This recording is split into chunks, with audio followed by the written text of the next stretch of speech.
नमस्कार मित्रांनो, आपण बघणार आहोत प्रॉब्लेम पार्टनरशिप फायनल अकाउंटचा. जो पुढचा आपला प्रॉब्लेम आहे तो आहे trial balance of a firm as on 31 March 2017. याच्यामध्ये रिटायरमेंट ड्युरिंग द इयर असणार आहे. आयटम्स बघूया one by one. Purchases trading debit, return inward सेल्समधनं लेस, स्टॉक हा आपला ओपनिंग स्टॉक आहे.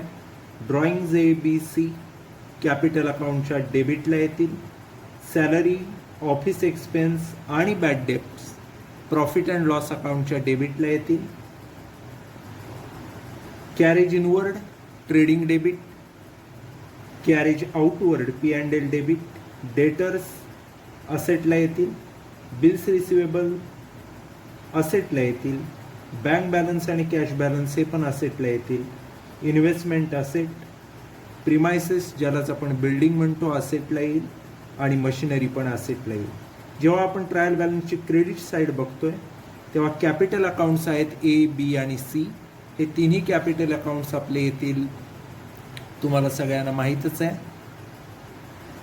तिन्ही कॅपिटल अकाउंट्स आपले येतात कुठे? लायबिलिटी साईडला. पण ॲक्च्युअली आपण कॅपिटल अकाउंट सेपरेट बनवतो, त्यामुळं पार्टनर्स कॅपिटलच्या क्रेडिटला. बाय बॅलन्स ब्रॉट डाऊन म्हणून सेल्स येतील ट्रेडिंग क्रेडिट. रिटर्न आउटवर्ड म्हणजेच परचेस रिटर्न हे परचेसमधनं लेस होतील. RDD जी दिलेली आहे ती ओल्ड RDD आहे क्रेडिटची 2000 रुपये. ती आपण मार्क करून ठेवूया. जेव्हा आपण प्रॉब्लेम सोडवू तेव्हा त्याचा इफेक्ट बघू. त्याच्यानंतर बँक लोन, क्रेडिटर्स आणि बिल्स पेएबल हे तिन्ही आयटम बॅलन्स शीटच्या लायबिलिटीज आहे. जेव्हा आपण ॲडजस्टमेंट बघतो तेव्हा बघा, on 1 October 2016 A retires and following adjustment were agreed upon. 1 October 2016ला A रिटायर झालेला आहे. मित्रांनो, वर्किंग नोट कशी करावी लागेल बघा.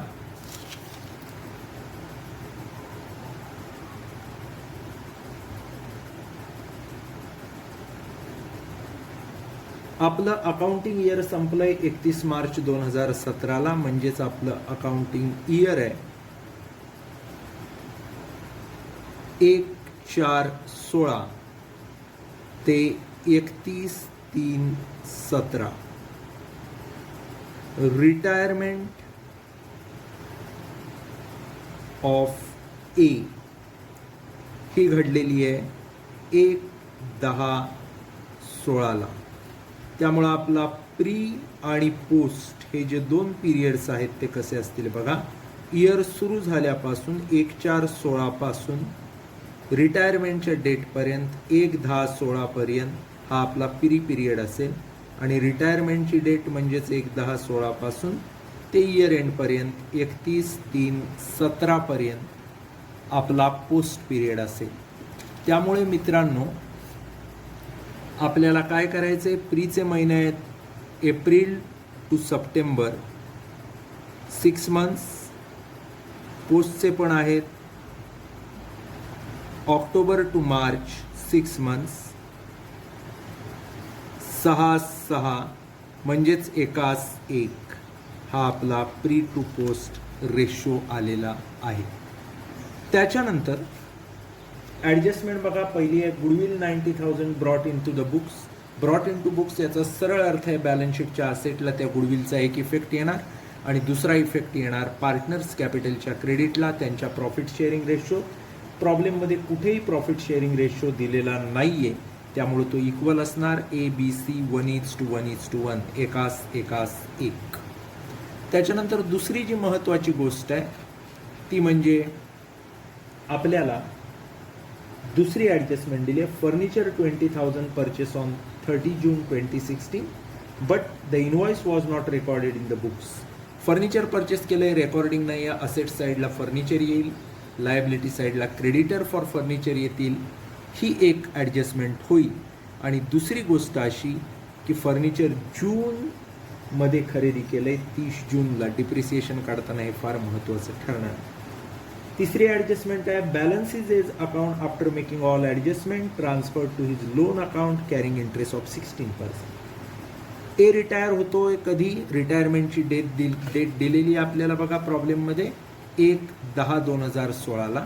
त्यामुळं जे काय 6 महिन्याचं त्याचं रिटायरमेंट पिरियड आहे त्या पिरियडमध्ये त्याचा बॅलन्स 1/10/16ला कॅल्क्युलेट करून तो त्याच्या लोनला ट्रान्सफर करायचा आहे, ज्याचा इफेक्ट त्याच्या कॅपिटल अकाउंटच्या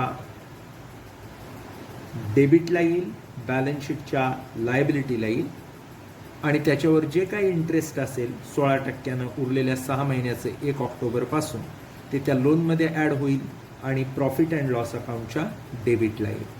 त्याच्यानंतर क्लोजिंग स्टॉक आहे 42,000 नेहमीप्रमाणे, ट्रेडिंग क्रेडिट आणि बॅलन्स शीट असेट. त्याच्यानंतर डिप्रिसिएट मशिनरी आणि प्रिमाइस आणि फर्निचर. प्रिमाइस आणि मशिनरी दोघांना मार्क करून घ्या. त्या आयटमवरती आपल्याला डिप्रिसिएशन कॅल्क्युलेट करायचं आहे आणि जे काही डिप्रिसिएशनची अमाऊंट येईल ती अमाऊंट आपण कुठे घेणार आहोत, तर अगदी सोपं आहे, प्रॉफिट अँड लॉसच्या डेबिटला. फर्निचरवर डिप्रिसिएशन काढताना 30 जून नंतर म्हणजे 9 महिन्याचंच काढायचं आहे, हे पक्क लक्षात ठेवायचं आणि ते पण प्रॉफिट अँड लॉस अकाउंटच्या डेबिटला आपल्याला घ्यायला लागेल. त्याच्यानंतर इंटरेस्ट ऑन कॅपिटल 10% दिलेलं आहे. इंटरेस्ट ऑन कॅपिटल आपल्याला कॅल्क्युलेट करायचं आहे 10% पार्टनर्सच्या कॅपिटलवर आणि त्याचे इफेक्ट पार्टनर्स कॅपिटलच्या क्रेडिटला आणि प्रॉफिट अँड लॉस ॲप्रोप्रिएशन अकाउंटच्या डेबिटला असे 2 ठिकाणी येणार आहेत. मित्रांनो, आता सगळ्यात महत्त्वाची गोष्ट जी काय असणार आहे ती प्रॉब्लेम सोडवण्यासंबंधी आपल्याला फॉर्मॅट्स बनवून घ्यायचे आहेत. सुरुवातीला बघा, पहिला ट्रेडिंग अकाउंट बनवायचं आहे for the year ended 31 March 2017. 4 column, particulars amount debit credit. त्याच्यानंतर दुसरी गोष्ट आपल्याला कॅल्क्युलेट करायची ती म्हणजे प्रॉफिट अँड लॉस अकाउंट. त्याच्यामध्ये देखील 4 ऐवजी 6 कॉलम्स आहेत इथं, कारण प्रीपोस्ट आहे, पर्टिक्युलर प्रीपोस्ट, पर्टिक्युलर्स प्रीपोस्ट. त्याचप्रमाणे आपण ॲप्रोप्रिएशन अकाउंट बनवणार आहे, त्याच्यात देखील पर्टिक्युलर प्रीपोस्ट. त्याच्यानंतर आपण बनवणार आहे partners capital account ABC, 3 पार्टनरचे 3 column आणि पर्टिक्युलर असे 4 दून 8 कॉलम्स आणि बॅलन्स शीट बनवायचे लायबिलिटीज अमाऊंट, असेट अमाऊंट. तर अशा पद्धतीत आपला फॉर्मॅट बनवलेला आहे. आता 1 बाय 1 आयटम्स आपण घेऊया. पहिला आयटम आहे परचेसेस 1,56,000 ट्रेडिंग डेबिट दुसऱ्या ओळीवर. 2 परचेसेस 1,56,000. मित्रांनो, रिटर्न आउटवर्ड क्रेडिटला दिलेलं आहे त्यामुळं एक ओळ सोडून द्यायचे, इनर कॉलमला अमाऊंट घेऊन. त्याच्यानंतर रिटर्न इनवर्ड 2,400 ते सेलमधनं लेस होतं, सगळ्यांना माहीत आहे. By sales less return inwards.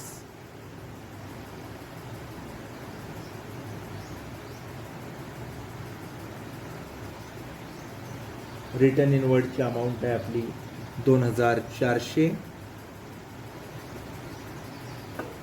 Inner कॉलमला घ्यायचं, जेव्हा सेलची फिगर लिहू तेव्हा ते मायनस करू.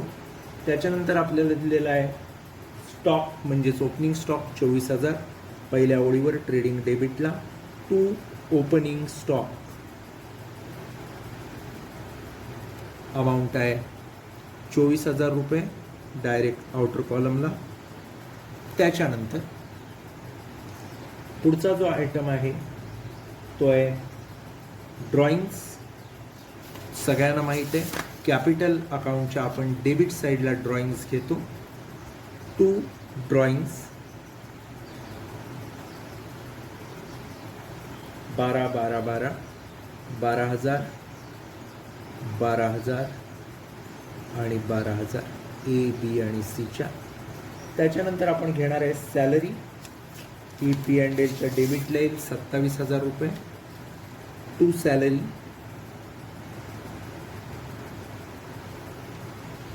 27,000 आहेत. आपला रेशो जर तुम्ही बघितला तर तुम्हाला दिसेल प्री आणि पोस्टचा 1:1 आपण कॅल्क्युलेट केलेला आहे रेशो. वर्किंग नोटमध्ये बघा 1:1.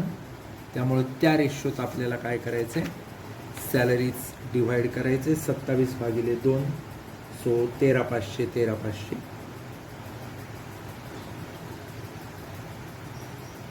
त्याच्यानंतर सॅलरीज नंतर पुढे जात असताना आपल्याला दिसतं ते म्हणजे office expense 16,500 to office expenses 16,500 आहे. डिवाइड करायचे 8,250 8,250, कारण आपला एकाच एक रेशो आहे म्हणून 2 भागायचं. पुढचा आयटम आहे bad debts to bad debts. इकडे ॲडजस्टमेंटमध्ये कुठेही RDD फर्दर बॅड डेप्ट नाही आहे, त्यामुळे जे बॅड डेप्ट आहेत त्यांच्याच जागी येतील आणि क्रेडिटची जी ओल्ड RDD आहे ती क्रेडिटलाच येईल. बॅड डेप्ट आपले आहेत 2,100. सो 1,050 1,050. त्याच्यानंतर पुढचा आयटम जो आहे तो आहे कॅरेज इनवर्ड 4,500 ट्रेडिंगच्या डेबिटला.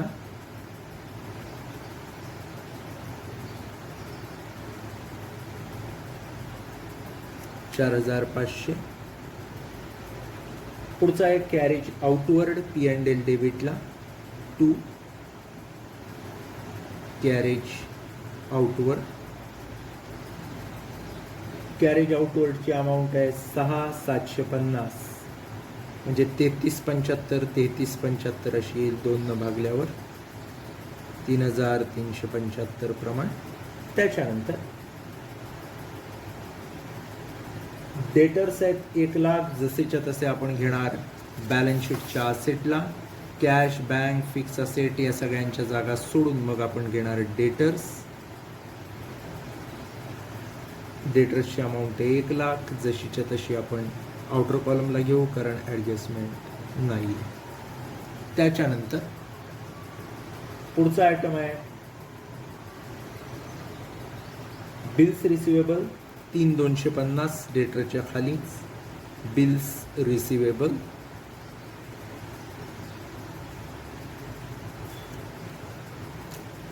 $3,250. त्याच्यानंतर बँक बॅलन्स 8,000.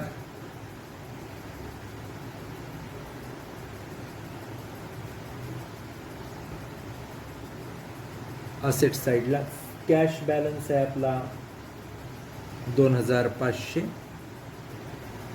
तो देखील असेट साईडला.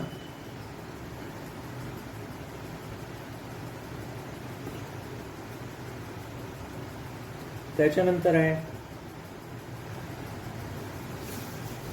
पुढचा जो आयटम कॅश आणि बँक झाल्यानंतरचा, तो म्हणजे इन्व्हेस्टमेंट 25,000 रुपये. ही देखील आपण असेट साईडलाच घेणार आहोत. इन्व्हेस्टमेंट्स 25,000. पुढचा आयटम आहे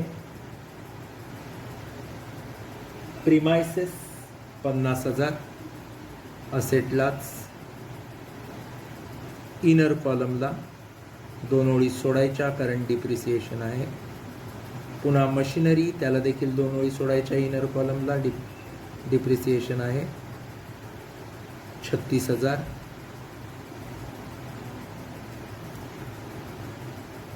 मित्रांनो, याच्यानंतर आपण क्रेडिटला जाणार. कॅपिटल पार्टनर्स कॅपिटल अकाउंटच्या क्रेडिटला बाय बॅलन्स ब्रॉट डाऊन जर आपण बघितलं तर आहे 30 30 30 30,000 30,000 आणि 30,000. त्याच्यानंतरचं आहे सेल्स, सरळ उठायचं, ट्रेडिंग क्रेडिटला जायचं. बाय सेल्स आपण ऑलरेडी लिहिलेलं आहे, तिथे घ्या 2,00,000 94,000, त्यातनं 2,400 आपण मायनस लिहून ठेवलेले आहेत रिटर्न इनवर्ड्स, म्हणजे येतात 291,600. डायरेक्ट आउटरला घ्यायचे 291,600. त्याच्यानंतर रिटर्न इनवर्ड 2,000 आहेत परचेसेसमधून लेस, ट्रेडिंग डेबिटला परचेसमधून लेस, रिटर्न आउटवर्ड्स अमाऊंट लिहायची 2,000, सो बाहेर येतील 1,54,000. त्याच्यानंतर पुढचा जो महत्त्वाचा आयटम आहे तो म्हणजे RDD 8,800, प्रॉफिट अँड लॉस अकाउंटच्या क्रेडिटला बाय RDD 4,400 आणि 4,400 डिवाइड करून टाकायचे. याचं कारण सरळ आहे, ओल्ड RDD आहे ती. त्याच्यानंतर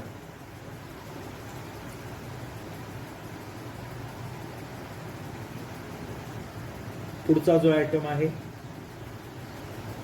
तो म्हणजे बँक लोन 20,000, बॅलन्स शीटला जायचं, लायबिलिटी साईडला, तिथं आपल्याला बँक लोनचा इफेक्ट द्यायचा आहे.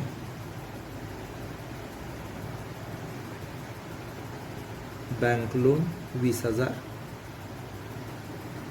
पुढचा जो आयटम लायबिलिटी साईडचा आपल्याला दिसतो तो म्हणजे क्रेडिटर्स. मित्रांनो, क्रेडिटर्स आपल्याला दिलेले आहेत 76,500. इथंच आपल्याला पुढं फर्निचरचे क्रेडिटर देखील घ्यायचे, पण तो सेपरेट असेट आहे. बिल्स पेएबल आपल्याला दिलेला आहे 8,700.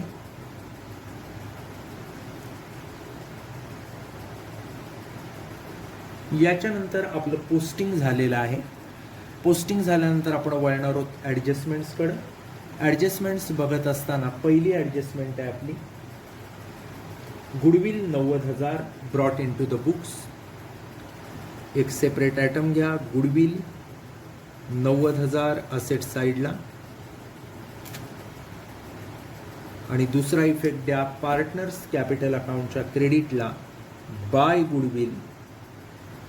यांचा रेशो नसल्यामुळं प्रॉफिट शेअरिंग रेशो इक्वल आहे, सो 30-90, 30,000, 30,000, 30,000 जेवढं यांचं कॅपिटल होतं तेवढंच यांचं काय आहे, गुडविल देखील आहे.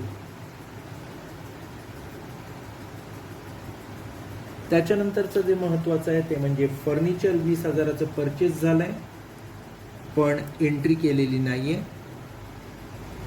आयटम घ्या फर्निचर असेट साईडला. किती आहे फर्निचर बघा, 20,000. 2 ओळी सोडा. लायबिलिटी लिहा creditors for furniture.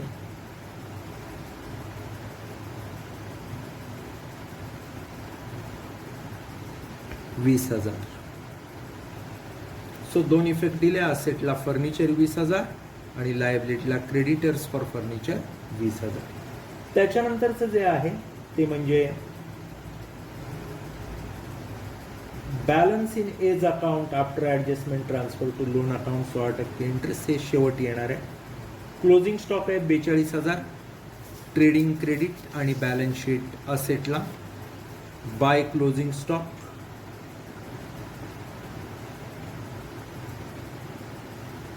42,000.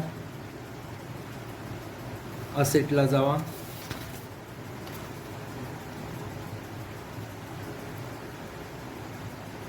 Closing stock 42,000. त्याच्यानंतर जो पुढचा आहे पाचवी ॲडजस्टमेंट, मशिनरीवर 10, प्रिमाइसवर 5 आणि फर्निचरवर 5% डिप्रिसिएशन. पहिलं मशिनरीवर सांगितलेलं आहे 10%, लेस डिप्रिसिएशन 10%, 3,600. आउटरला येतील 32,400. त्याच्यानंतर दुसरं सांगितलेलं आहे प्रिमाइसवर 5% लेस डिप्रिसिएशन,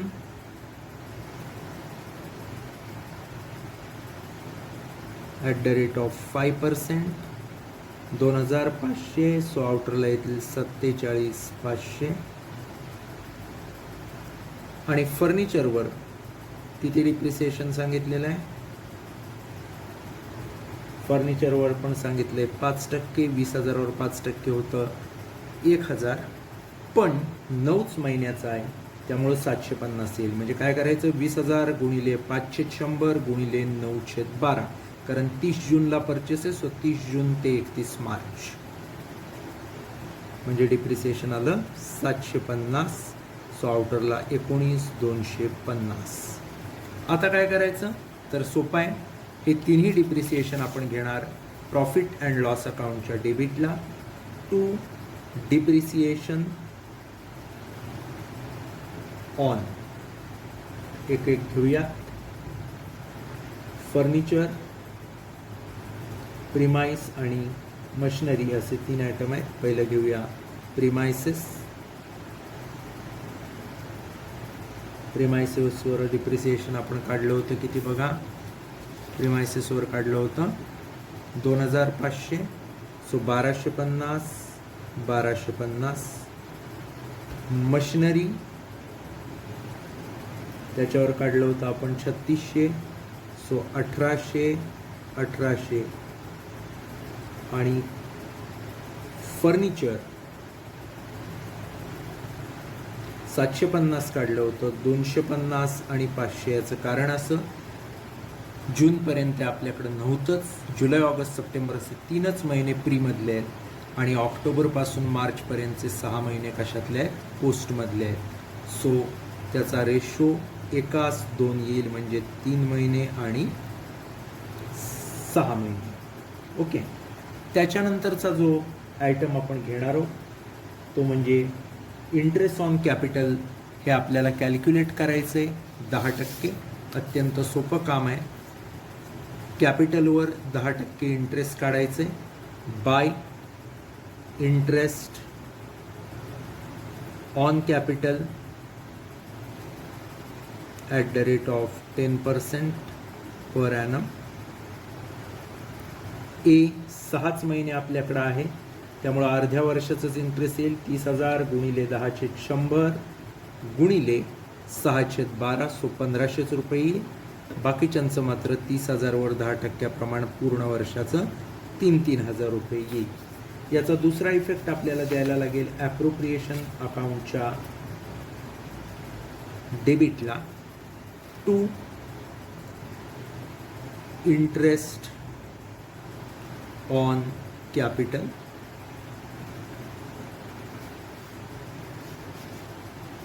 अत्यंत साध्या पद्धतीने बघा, ABC. एचं 1,500 फक्त, पोस्टमध्ये तो नाही आहे, 1 ऑक्टोबरला रिटायर झाला आहे. बाकीच्यांचं मात्र रेग्युलर 1,500 एकास एक रेशो असल्यामुळं त्याप्रमाणे डिवाइड होईल डी आणि सीच. ओके. त्याच्यानंतरचं जे आहे ते म्हणजे फक्त तिसरी ॲडजस्टमेंट आपली राहिली, एज अकाउंटचा बॅलन्सची, ती शेवट होईल.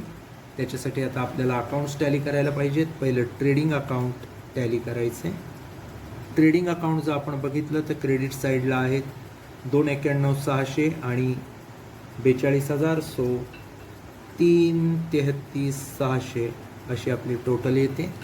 या 333,600 मधनं 24,000, 1,54,000 आणि 4,500 आपण घालवले की आपल्याला ग्रॉस प्रॉफिट मिळतो. तो किती आहे, तर तो आहे 1,51,100. आता हा ग्रॉस प्रॉफिट क्रेडिटला घेणार आपण by gross profit brought down P&Lच्या क्रेडिटला. तिथं ब्रॉड डाऊन करत असताना आपण घेणार विभागून 75,550, 75,550. 1,51,100ला 2 भागलं की येतं 75,550 आणि 75,550. आता जी ओल्ड RDD आहे ती याच्यामध्ये ॲड होईल.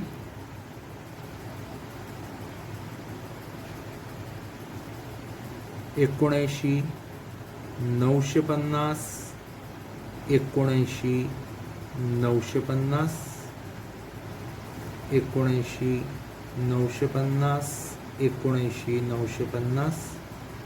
आता दुसरी जी गोष्ट आपल्याला करायची आहे ती म्हणजे डेबिटचे आकडे बघा. प्री पिरियडचे 13,500 8,250 1,050 33,75 250 1,250 1,800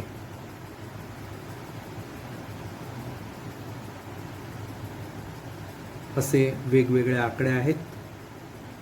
या आकड्यांची आता आपण टोटल घेणार. मित्रांनो, प्री पिरियडचा नेट प्रॉफिट आपण काढलाय 50,475. आपली जी टोटल आली 29,475 ती 79,950 मधनं मायनस करून. मित्रांनो, पोस्ट पिरियडचा प्रॉफिट आपण लगेच काढणार नाही आहोत. याचं कारण असं की एक आयटम आपल्याला अजून पोस्ट पिरियडसाठी घ्यावा लागेल. तो असणार आहे interest on loan, A's loan. त्यासाठी आपल्याला पहिलं एचं कॅपिटल अकाउंट काय करावं लागेल, ट्रान्सफर करावं लागेल, टॅली करावं लागेल. त्याच्यासाठी पहिला हा नेट प्रॉफिट ट्रान्सफर करूया ॲप्रोप्रिएशनला. नेट प्रॉफिट ब्रॉट डाऊन प्रीचा 50,475 तो आपण आता वाटणार पार्टनर्सना. To net divisible profit carried down. आता नेट डिव्हिजिबल प्रॉफिट किती येतो आहे तर 4,500 त्यातनं मायनस करायचे म्हणजे येईल 45,975.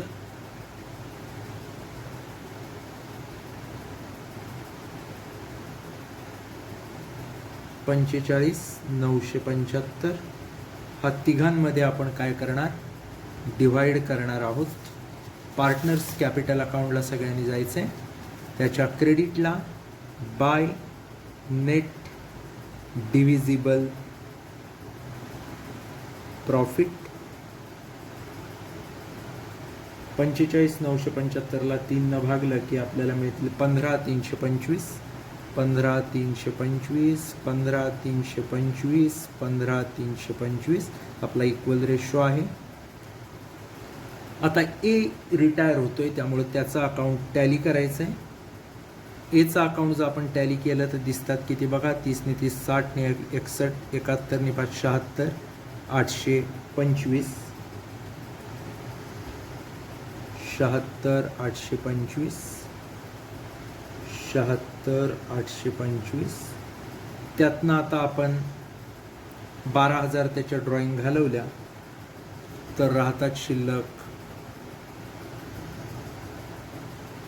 64,825. हेच त्याचं लोन आहे. To A's loan account. आता हे लोन आपण दाखवणार बॅलन्स शीटच्या असेटला.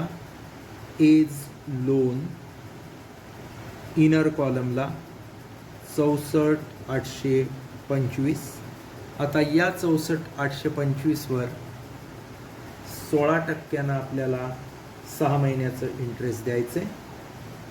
64,825 वर आपण 16% इंटरेस्ट कॅल्क्युलेट करणार आहे.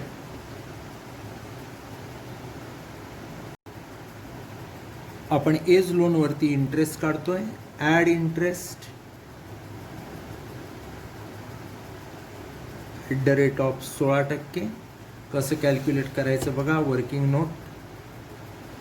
Interest on A's loan. A's loan आहे आपलं 64,825. त्याच्यावरती 16% 6 महिन्याचं इंटरेस्ट येईल आपलं 5,186. कॅल्क्युलेट करून बघा कॅल्सीवर.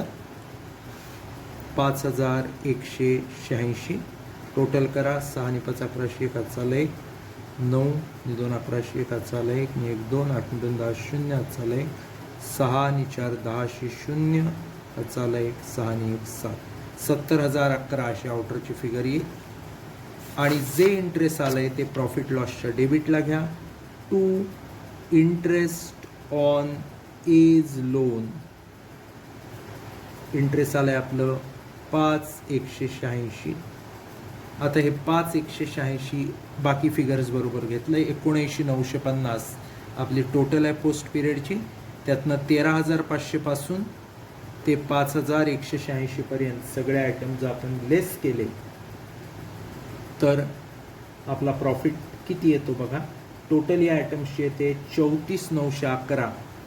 ती आपण 79,950 मधनं जर घालवली तर येतील 45,039 अशा पद्धतीत आपल्याला आकडा सापडेल.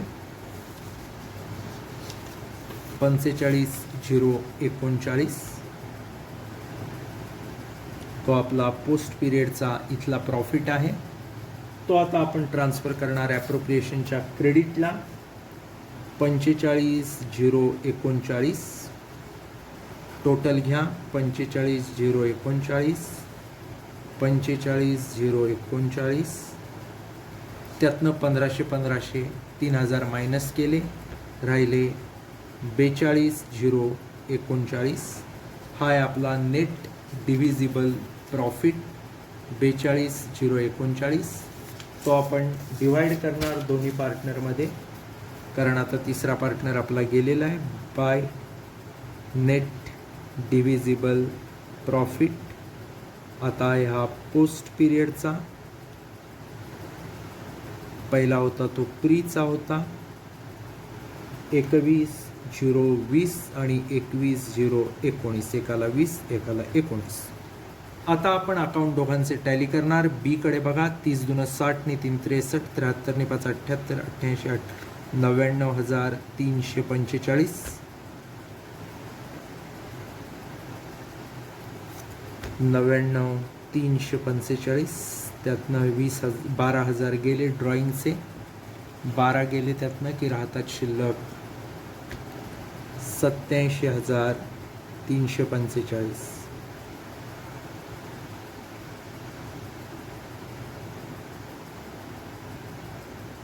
त्याच्यानंतर दुसरे घेऊया सीचं. 30 ते 60 63 73 ने 5 78 88 98 99 344.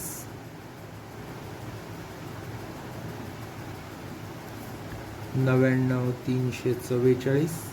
त्यातनं 12 गेले 87,344. हे दोन्ही जे आहेत हे बॅलन्स आहेत. To balance carried down. आता हे जे बॅलन्स आहेत हे आपण घेणार लायबिलिटीला. बॅलन्स शीटच्या कॅपिटल अकाउंट ए रिटायर झाला ऑलरेडी. बी आणि सी. बीचं आहे 87,345 आणि सीचं आहे 87,344. आता आपण टोटल करणार, टॅली करणार असेट साईडची टोटल आणि लायबिलिटी साईडची टोटल. आपण जर आयटम्स बघितले तर टोटल येते असेट साईडची. कॅल्क्युलेट करून बघा कॅल्सीवरती किती येते टोटल मला सांगा. 3,69,900. लायबिलिटीची पण तेवढीच 3,69,900. तर अशा पद्धतीत आपला प्रॉब्लेम टॅली होतो. नीट बघा. पहिला आपण ट्रेडिंग टॅली केलं आहे, मग profit and loss account tally केलं आहे, मग प्रॉफिट अँड लॉस ॲप्रोप्रिएशन अकाउंट जे आहे आपलं ते टॅली केलं आहे. त्याच्यानंतर आपण बॅलन्स शीटमध्ये जाण्यापूर्वी पार्टनर्स कॅपिटल टॅली केलं आणि शेवटी आपली बॅलन्स शीट 3,69,900ला टॅली झालेलं आहे. या ठिकाणी हा प्रॉब्लेम संपला आहे.